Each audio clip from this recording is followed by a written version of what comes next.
नमस्ते बच्चों। Hindi olympiad paper 2025 दो पार्ट अपलोड कर दिए हैं। ये आखिरी पार्ट है, तीसरा। निम्नलिखित पद्यांश को पढ़कर प्रश्नों के सही उत्तर दीजिए। कोकिल अति सुंदर चिड़िया है, सच कहते हैं अति बढ़िया है। जिस रंगत के कुंवर कन्हाई, उसने भी वह रंगत पाई। बोरों की सुगंध की भांति, कुहू कुहू यह सब दिन गाती। मन प्रसन्न होता है सुनकर, इसके मीठे बोल मनोहर। मीठी तान कान में ऐसे, आती है वंशी धुनी जैसे। सिर ऊंचा कर मुख खोले है, कैसी मृदु बानी बोले है। इसमें एक और गुण भाई, जिससे यह सबके मन भाई। यह खेतों के कीड़े सारे, खा जाती है बिना विचारे। बहुत प्यारी कविता है, महावीर प्रसाद द्विवेदी ने लिखी है इसे। प्रश्न के उत्तर करेंगे। कोयल की आवाज़ सुनकर मन कैसा हो जाता है? कोयल की आवाज़ सुनकर मन प्रसन्न हो जाता है। कोयल की मीठी तान किसके समान लगती है? कोयल की मीठी तान वंशी की ध्वनि के समान लगती है। देखिए यहाँ पर हम देखेंगे, मीठी तान कान में ऐसे, आती है वंशी धुनी जैसे। वंशी धुनी जैसे। 3 प्रश्न हैं और उनके ऑप्शंस दिए हैं। इस काम्यांश में मनोहर शब्द का क्या अर्थ है? ये रहा मनोहर। मन प्रसन्न होता है सुनकर, इसके मीठे बोल मनोहर। तो इसके बोल हैं जो बहुत ही मनोहर है। तो उत्तर हो गया मन को हरने वाला। दिए गए वाक्य में बारीकी से जांच करना अर्थ के लिए उचित मुहावरे का रिक्त स्थान में पूर्ति कीजिए। अधिकारी ने शिकायतकर्ता के माध्यम से प्रकरण की नस नस पहचानने का प्रयत्न किया। नस नस जो वेन होते हैं ना, एकदम पतली पतली वेन, उनको जानने की कोशिश की। तो इसका अर्थ हो गया है बारीकी से जांच करना। दिए गए वाक्य में रिक्त स्थान के लिए उचित विकल्प का चयन कीजिए। जल में रहकर मगरमच्छ से बैर नहीं करते। ये एक बोल है जो हम पहले से बोलते आए हुए हैं। तो सांप नहीं, मछली नहीं, कछुआ नहीं, मगर। मगर मतलब मगरमच्छ। ओके। चित्र की सहायता से लोकोक्ति को पहचान कर उचित विकल्प का चयन कीजिए। घर की मुर्गी दाल बराबर। हाँ, दोनों बराबर है ना। घर की मुर्गी दाल बराबर। तो ये रहा ऑप्शन, घर की मुर्गी दाल बराबर। चारों तरफ से आफत में पड़ना अर्थ के लिए उचित लोकोक्ति का चयन कीजिए। आगे कुआं पीछे खाई। हाँ, ये वाला हो गया इसका। ओके।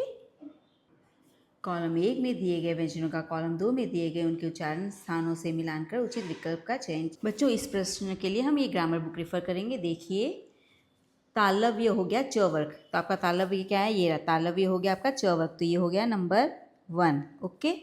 फिर आपका कंठय हो गया क वर्ग। तो कंठय हो गया आपका, ये तालव्य हो गया आपका इसका, और कंठव्य हो गया आपका क वर्ग। तो ये यहाँ पे आ गया क वर्ग में हो गया आपका नंबर 3। फिर आपका ओष्ठ्य प वर्ग हो गया। ओष्ठ्य हो गया आपका प वर्ग। तो यहाँ पर हो गया आपका नंबर 2। अब आपका ट ठ ड न, ये हो गया आपका मूर्धन्य। देखिए, ट वर्ग हो गया आपका मूर्धन्य। तो ये आपका ये हो गया, तो नंबर 4। ओके। इसको आपको रेफर करना है, देख लीजिए। प वर्ग हो गया, प वर्ग हो, च वर्ग हो गया तालव्य, क वर्ग हो गया कंठेय, प वर्ग हो गया ओष्ठ्य, और आपका मूर्धन्य हो गया आपका ट वर्ग। ठीक है। ये ऑप्शन देखेंगे अ का 3। देखिए, अ का 3 कहाँ है? अ का 3 1 2 3 दिया है। तो ब का 1 देखेंगे, ब का 1, ब का 1, ब का 1 2 दिया है। फिर हम देखेंगे स का 2, स का 2, स का 2 भी 2 दिया है, और द का 4, द का 4 भी दिया है। तो हम क्या करेंगे? देखो, अ का 3, ब का 1, स का 2 और द का 4, ये हमारा ऑप्शन सही है। नीचे दिए गए अनुच्छेद में रिक्त स्थानों की पूर्ति के लिए समुच्चय बोधक शब्दों के लिए उचित विकल्प का चयन कीजिए। तो हमें दिया हुआ है यहाँ ऑप्शन, तो मीनू और टीनू दोनों दोस्त हैं। मीनू और टीनू दोनों दोस्त हैं। तो हम यहाँ क्या लिख देंगे? और। ओके। टीटू बीमार था, मगर वह परीक्षा देने गया। अब क्या आएगा यहाँ पे? मगर। मगर वह परीक्षा देने गया। लेकिन मीनू परीक्षा देने नहीं गया। अब हम यहाँ क्या डाल देंगे, लेकिन, क्योंकि उसके हाथ में चोट लगी थी। क्योंकि उसके हाथ में चोट लगी थी, तो क्या है, और मगर लेकिन क्योंकि। ये ऑप्शन सही है, और मगर लेकिन क्योंकि। ओके।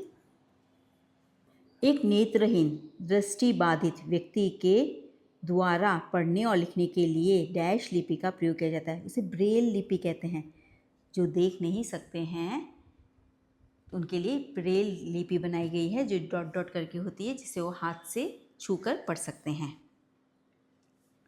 चित्र में दिखाई गई महिला भारत कोकिला के उपनाम से जानी जाती है। इसके प्रसिद्ध नाम के उचित विकल्प का चयन कीजिए। कौन है? सरोजिनी नायडू है।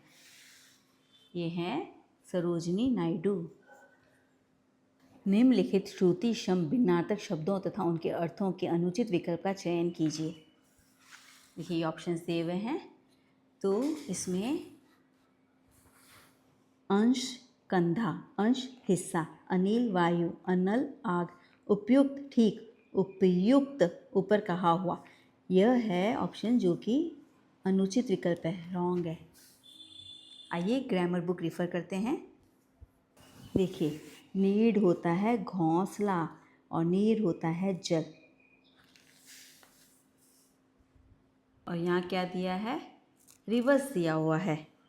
नीड होता है आपका घोंसला और नीर होगा आपका जल। तो ये ऑप्शन हमारा गलत है। देखिए, ये बुक हमारी क्वेश्चन आंसर हमारे लास्ट ईयर के ख़त्म हो गए हैं। कल हम लेंगे अपठित गद्यांश, अपठित पद्यांश। इसके बाद हम लेंगे कक्षा 6 की बुक। ये हमारी कक्षा 5 की बुक समाप्त हो गई है। धन्यवाद बच्चों।